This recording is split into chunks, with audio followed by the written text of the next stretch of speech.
नमस्कार मु सोनालीन आपण को आम चैनल को स्वागत करुच्ची। आम आज गोटे जलखिया रेसिपी बनइबा जोटा कि आप ब्रेकफास्ट व इवनिंग स्नैक्स रे बनै खाई परिबे। चाउल बरा तो आपण समस्ते खाइथिबे बट आम आज टिके किछि नुआ ट्विस्ट सहित बनइबा। ताले चलंतु देखि नबा रेसिपी को आम केमती बनइबा। जदि ए पर्यंत आम चैनल को सब्सक्राइब करनांत तेबे सब्सक्राइब कर नियंतु। पाखरे थिबा बेल आइकन को मध्ये क्लिक करंतु नुआ नुआ वीडियो गुडी नोटिफिकेशन पाइबा पे। चाउल बरा बनइबा पे मु एमती गोटे ग्लास रे गोटे ग्लास चाउल नहींची।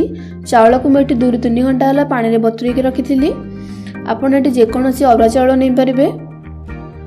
पानी को आपण जते समय अधिक बतुरेबे सेटा हमर अधिक भल रे बाटी हबो। एबे चाउल को मु एटी छाणी नउची। चाउल को भल भाबरे छाणी नेबे जेमति सेतरे किछि पानी रहिबोनी। कांकी ना हम चाउल रो गोटे थिक बैटर बनेबार अछि। एबे चाउल को गोटे ग्राइंडिंग जार को नहीं जीवा। चाउल रे टिके पानी रही गेले हमें जानि परिबेनी केति पानी अछि काहे ना हमें पछरे टिके पानी ऐड करबा। सेति पई चाउल को एम्ति पूरा सुखिला करी नहीं जीबे। एबे मु एम्ति गोटे बड़ चम्मच रे मापी की 6 चम्मच बळी पानी ऐड करूची। पानी को आपण धीरे धीरे करी ऐड करिवे। यार गोटे पेस्ट बनेबा। एटी देखंतु हमर बैटर रेडी हो जाइछि। टोटल मु एटी 6 चम्मच भली पानी ऐड करथिली। ताको एम्ति चिकन करके बाटी नेबे। एबे बैटर को एम्ति गोटे बड़ जगह को नहीं जीवा। एबे एटा हे गला साइड रे रखिबा। एबे से सेम जार रे 2टी मीडियम साइज सिझा आलू को बनौची। यार गोटे पेस्ट बनइबा। सेति पई इतरे 2 चम्मच भली पानी ऐड करबा। तार गोटे स्मूथ पेस्ट बनै दबा। देखंतु ताको एम्ति चिकन करके बाटी नेबे। एबे आलू रो पेस्ट को मध्ये चावल बैटर रे दे दबा। एबे मु जार रे 2-3 चम्मच भली पानी दउची। ताको टिके धोई के हमें दे दबा बैटर रे।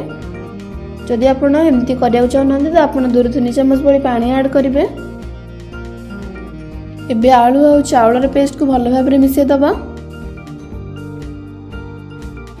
एडी देखंतु आलू चावल भल भाबरे मिसी गलानी। एबे आकु एमती हाथ रे 3-4 मिनिट पई भल भाबरे फेणी नबा। जादर के हमर बराटा बहुत नरम बनिबो फुलिबे मध्ये भल। एटी देखंतु पिठौर कंसिस्टेंसी आपण एतिकी रखिबे बेसी पतला करिवेनी। आपण जानि पारथिबे हमें एथिरे बहुत कम पानी ऐड करिचे। आ गोटे कथा आपण कहि रखुची आपण जते बेले भी बैटर रे पानी ऐड करिवे प्रथमे चावल रे गोटे थिक पेस्ट बनेबे। तापर आलू रे पेस्ट बनै सरला परे जे कि पानी ऐड करिवे नले हमर बैटर बहुत पतला ही पारे। एबे एटी देखंतु हमर पिठौटा रेडी हे गला। एबे आको एमती 10 मिनिट रेस्ट करिया पे छाड़ दबा नले तो आपण याको संगे संग मध्ये बनै परिबे। मु एठी आको 10 मिनिट परे बनौची। प्रथमे आको गोटे स्पून साहाय्य रे भल भाबरे मिक्स कर दबा। एबे एथि मु किछि कट्टा धनिया पत्र ऐड करछि। हाफ चम्मच रु कम जीरा, हाफ चम्मच गोलमरिच गुंड, 3-4टा कंचा लंका को एमते काटी के रखिछि याको दे दोछि।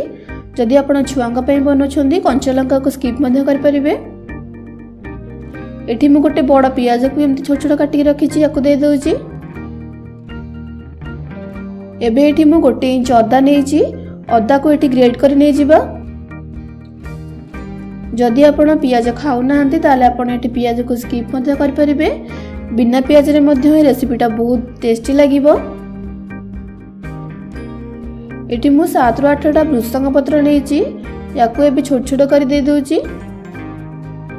आपण जेबे भी बरा बनेबे सेतरे भृसंग पत्र निहाती ऐड करिवे सेटा बरार टेस्ट बहुत बढ़ाए।